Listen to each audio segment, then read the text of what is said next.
স্বাগত দীপ্ত সংবাদে। আপনাদের সাথে আছি আমি আনোয়ারুল আলম। শুরুতে জানাবো সংবাদ শিরোনাম। প্রতিবেদন জমা দিল 4টি সংস্কার কমিশন। নতুন বাংলাদেশ গড়ার সূচনা বলছেন প্রধান উপদেষ্টা। জিয়া অরফানেজ ট্রাস্ট দুর্নীতি মামলার সব আসামি খালাস, বিচারিক ও হাইকোর্টের রায় বাতিল। সরকারের ভাবমূর্তি রক্ষায় পদত্যাগ জানালেন টিউলিপ। দুর্নীতির প্রমাণ পাননি তদন্তকারী উপদেষ্টা।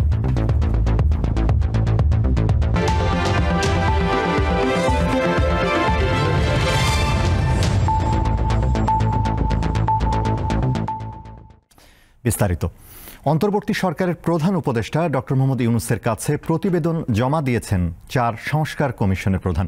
বুধবার রাজধানীর তেজগাঁওয়ে প্রধান উপদেষ্টার কার্যালয়ে এসব প্রতিবেদন হস্তান্তর করা হয়। প্রতিবেদন দিয়েছে নির্বাচন ব্যবস্থা, পুলিশ, সংবিধান এবং দুর্নীতি দমন সংস্কার কমিশন। নির্বাচন ব্যবস্থা সংস্কার কমিশনের প্রধান বদিউল আলম মজুমদার, দুদক সংস্কার কমিশনের প্রধান ইফতেখারুজ্জামান, পুলিশ সংস্কার কমিশনের প্রধান সফর রাজ হোসেন এবং সংবিধান সংস্কার কমিশনের প্রধান আলী রিয়াজ প্রধান উপদেষ্টার হাতে প্রতিবেদন তুলে দেন।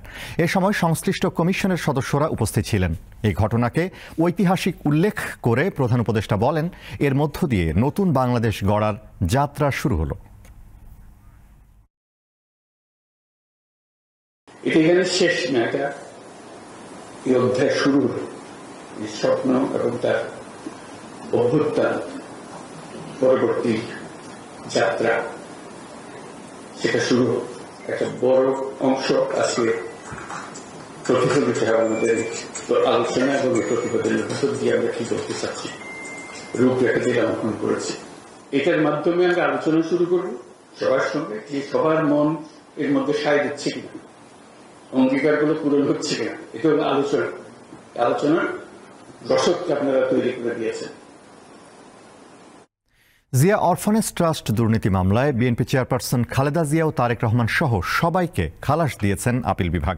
প্রধান বিচারপতি সৈয়দ রেফাত আহমেদের নেতৃত্বে গঠিত 5 বিচারপতির বেঞ্চ বুধবার এ রায় দেয়। বিচার প্রক্রিয়া বিদ্বেষমূলক ছিল উল্লেখ করে মামলাটির বিচারিক আদালত ও হাইকোর্টের রায় বাতিল ঘোষণা করে আপিল বিভাগ। জিয়া অরফানেজ ট্রাস্ট দুর্নীতি মামলার রায় হয় 2018 সালের 8 ফেব্রুয়ারি। ওই দিন বিএনপি চেয়ারপারসন খালেদা জিয়াকে কারাগারে পাঠানো হয়। রায়ে খালেদা জিয়াকে 5 বছর এবং তারেক রহমান সহ অন্য 5 জনের 10 বছর করে কারাদণ্ড হয়। বিচারিক আদালতের রায়ের বিরুদ্ধে আপিল করা হলে একই বছরের 30 অক্টোবর হাইকোর্ট খালেদা জিয়ার সাজা বাড়িয়ে 10 বছর করে। দীর্ঘদিন পর হাইকোর্টের রায়ের বিরুদ্ধে খালেদা জিয়ার আপিলের শুনানি শুরু হয় গত 7 জানুয়ারি। মঙ্গলবার চতুর্থ দিনে শুনানি শেষে রায়ের দিন ঠিক করে আপিল বিভাগ। বুধবার প্রধান বিচারপতি সৈয়দ রেফাত আহমেদের নেতৃত্বে গঠিত 5 বিচারপতির বেঞ্চ রায় দেয়। নিম্ন আদালতের যে রায় দেওয়া হয়েছে, হাইকোর্ট যে রায় দেওয়া হয়েছে, সেগুলোকে বাতিল করে দেওয়া হলো। এই মামলায় যারা আপিল করতে পারেন নাই, জনাব তারেক রহমান সহ সকলকেই তিনি খালাস দিয়েছেন। বিচারিক আদালত ও হাইকোর্টের রায় বাতিল করে আদালত বলেছে, মামলাটির পুরো বিচার প্রক্রিয়া ছিল বিদ্বেষমূলক। এজন্য বিএনপির ভারপ্রাপ্ত চেয়ারম্যান তারেক রহমান আপিল না করলেও তাকে খালাস দেয়া হয়েছে। ম্যালিশিয়াস প্রসিকিউশনের কথাটা আনা হয়েছে, আলটেরিয়ার মোটিভের কথা আনা হয়েছে, অর্থাৎ বেগম খালেদা জিয়ার উপর, জনাব তারেক রহমান সাহেবের উপর অবিচার হয়েছিল। দুদকের আইনজীবী জানান, ট্রাস্টের টাকা আত্মসাৎ না হওয়া সত্ত্বেও মামলা দায়ের করায় আদালত সকলকে খালাস দিয়েছে। প্রথম কথা ইন্ট্রাস্টমেন্ট থাকতে হবে, সেকেন্ড কথা মিস অ্যাপ্রোপ্রিয়েশন থাকতে হবে, থার্ড কথা কনভার্সন থাকতে হবে, ফোর্থ কথা আইনের ব্যত্যয় ঘটায় কিছু করতে হবে। এর কোনোটাই হয়নি। জিয়া অরফানেজ ট্রাস্টের 2,10,71,000 টাকা আত্মসাতের অভিযোগে 2008 সালে মামলা করে দুদক। এতে সাবেক প্রধানমন্ত্রী খালেদা জিয়া, তার বড় ছেলে তারেক রহমান, সাবেক সংসদ সদস্য কাজী সালিমুল হক কামাল, সাবেক মুখ্য সচিব কামাল উদ্দিন সিদ্দিকী, ব্যবসায়ী শরফুদ্দিন আহমেদ ও মমিনুর রহমানকে আসামি করা হয়। আজিজুল ইসলাম, দীপ্ত সংবাদ, ঢাকা। সমালোচনার মুখে পদত্যাগ করার পর যুক্তরাজ্যের মন্ত্রিত্বের মানদণ্ড বিষয়ক স্বাধীন উপদেষ্টা লাউরি ম্যাগনাস জানিয়েছেন, টিউলিপ সিদ্দিক কোনো মন্ত্রিত্বের বিধি লঙ্ঘন করেননি। তার বিরুদ্ধে আর্থিক অনিয়মের কোনো প্রমাণ পাওয়া যায়নি। ব্রিটিশ প্রধানমন্ত্রী কিয়ার স্টারমার জানিয়েছেন, টিউলিপের জন্য মন্ত্রিসভার দরজা খোলা রয়েছে। অনেক আলোচনা সমালোচনার পর অবশেষে যুক্তরাজ্যের সিটি মিনিস্টার পদ থেকে ইস্তফা দিতে বাধ্য হয়েছেন টিউলিপ সিদ্দিক। ৪২ বছর বয়সী টিউলিপ সিদ্দিক লেবার পার্টির সদস্য হন মাত্র ১৬ বছর বয়সে। ২০১৫ সালের পার্লামেন্ট নির্বাচনে পূর্ব লন্ডনের হ্যামস্টেড আসন থেকে প্রথমবারের মতো প্রার্থী হন তিনি। তারপর থেকে এ পর্যন্ত ওই আসনে ৪ বার প্রার্থী হয়েছেন টিউলিপ, প্রতিবারই জয়ী হয়েছেন। ২০২৪ সালের নির্বাচনে জয়ী হওয়ার পর তাকে যুক্তরাজ্যের ট্রেজারারি ও নগর বিষয়ক মন্ত্রণালয়ের দায়িত্ব দেন প্রধানমন্ত্রী কেয়ার স্টারমার। মঙ্গলবার পদত্যাগপত্রের সাম্প্রতিক সপ্তাহগুলোতে তার প্রতি আস্থা রাখার জন্য ব্রিটিশ প্রধানমন্ত্রীকে ধন্যবাদ জানিয়েছেন টিউলিপ। পদত্যাগপত্র গ্রহণ করে চিঠি দিয়েছেন ব্রিটিশ প্রধানমন্ত্রী কিয়ার স্টারমার। চিঠিতে প্রধানমন্ত্রী দুঃখের সঙ্গে পদত্যাগপত্র গ্রহণ করেছেন বলে জানান।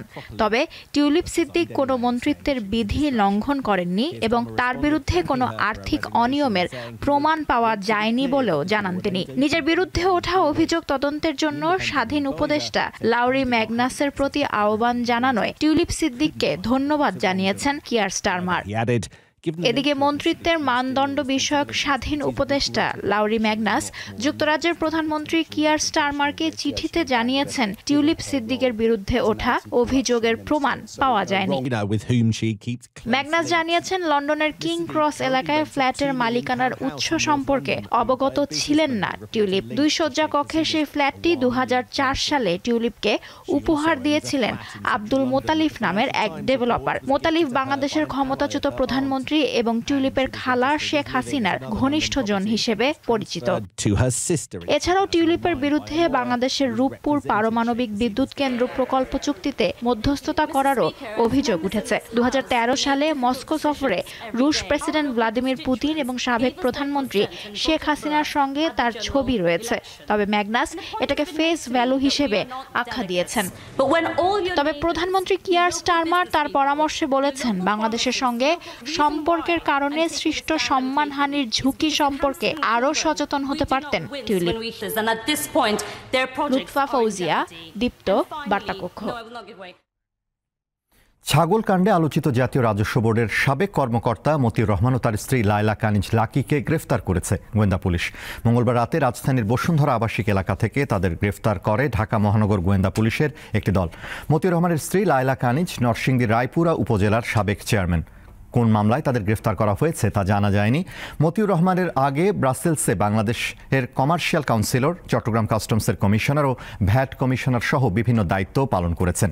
১৯৯৪ সালে সরকারি চাকুরিতে যোগ দেওয়া এ কর্মকর্তা পড়ালেখা করেছেন ঢাকা বিশ্ববিদ্যালয়ের ফিন্যান্স বিভাগে। এর আগেও তার বিরুদ্ধে দুর্নীতির অভিযোগ উঠেছে, সেসব তদন্ত করেছে দুদক। অন্তর্বর্তী সরকার পুলিশ বাহিনীকে রাজনৈতিক প্রভাব মুক্ত রেখে একটি সংস্থায় রূপান্তরের কাজ করছে বলে জানিয়েছেন আইজিপি বাহারুল আলম। বুধবার রাজশাহীর সারদায় বাংলাদেশ পুলিশ একাডেমিতে ৪০তম ক্যাডেট সাব ইন্সপেক্টরদের প্রশিক্ষণ সমাপনী কুচকাওয়াজে তিনি কথা জানান। আইজিপি বলেন, সততা, নিষ্ঠা ও কর্মদক্ষতা পুলিশ বাহিনীর ভাবমূর্তিকে আরও উজ্জ্বল করবে এবং পুলিশের প্রতি জনগণের আস্থা বৃদ্ধিতে সহায়ক ভূমিকা পালন করবে। পুলিশ একাডেমির প্যারেড গ্রাউন্ডে সমাপনী কুচকাওয়াজে অভিবাদন গ্রহণ করেন আইজিপি। পরে বিভিন্ন ক্ষেত্রে শ্রেষ্ঠত্ব অর্জনকারীদের মধ্যে পুরস্কার বিতরণ করেন তিনি। কুচকাওয়াজে ২২ জন নারী অফিসার সহ ৪৮০ জন শিক্ষানবিশ ক্যাডেট অংশ নেন। নারায়ণগঞ্জের সিদ্ধিরগঞ্জের গোদনাইল বউবাজার শান্তিনগর এলাকায় ভয়াবহ অগ্নিকাণ্ডের ঘটনা ঘটেছে। সকাল ৭টার দিকে আগুন লাগার পর ফায়ার সার্ভিসের ২.৫ ঘন্টার চেষ্টায় আগুন নিয়ন্ত্রণে আসে।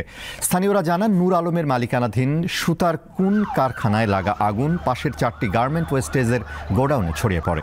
পরে খবর পেয়ে মণ্ডলপাড়া ও হাজীগঞ্জ ফায়ার সার্ভিসের 6টি ইউনিট আগুন নিয়ন্ত্রণে কাজ করে। পানি ফুরিয়ে গেলে আগুন নিয়ন্ত্রণ কাজ বিঘ্নিত হয়। পরে ফায়ার সার্ভিসের আরও 5টি ইউনিট আগুন নিয়ন্ত্রণ কাজে যোগ দেয়। আগুন নিয়ন্ত্রণে ফায়ার সার্ভিসের পাশাপাশি স্থানীয় স্বেচ্ছাসেবকরা কাজ করে।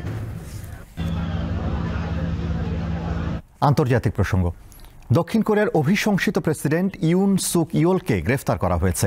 বুধবার স্থানীয় সময় ভোরবেলা রাজধানী সিউলে ইউনের ব্যক্তিগত বাসভবন থেকে তাকে গ্রেফতার করা হয়। মঙ্গলবার রাতে ৩০০ পুলিশ এবং দক্ষিণ কোরিয়ার দুর্নীতি দমন সংস্থার তদন্তকারীদের একটি দল ইউনের বাসভবনের বাইরে অবস্থান নেয়। তারপর ভোরে তাকে গ্রেফতার করে মূল শহর অভিমুখে রওনা হয়।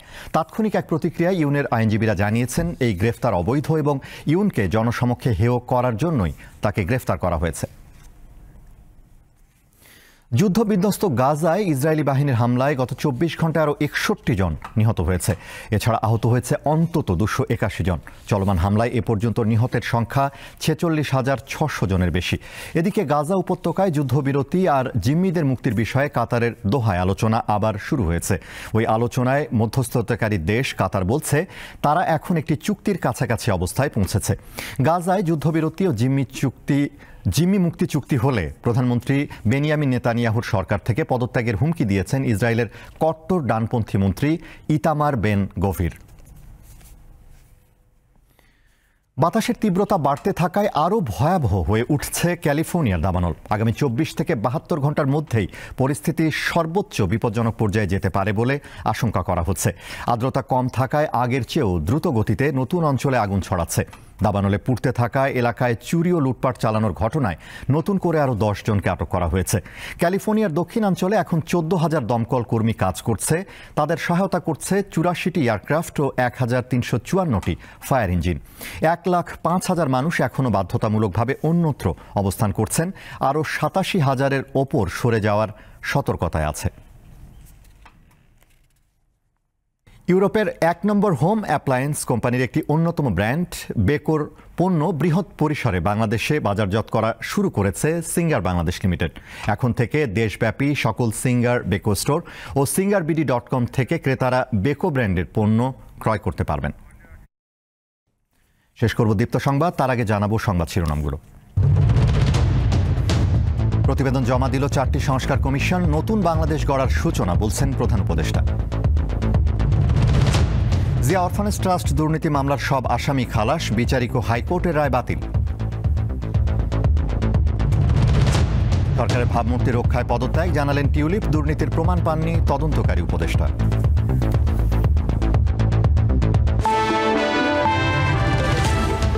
এই ছিল এখনকার মতো। আমাদের পরবর্তী সংবাদ দীপ্ত স্পোর্টস বিকেল ৪টায় দেখার আমন্ত্রণ।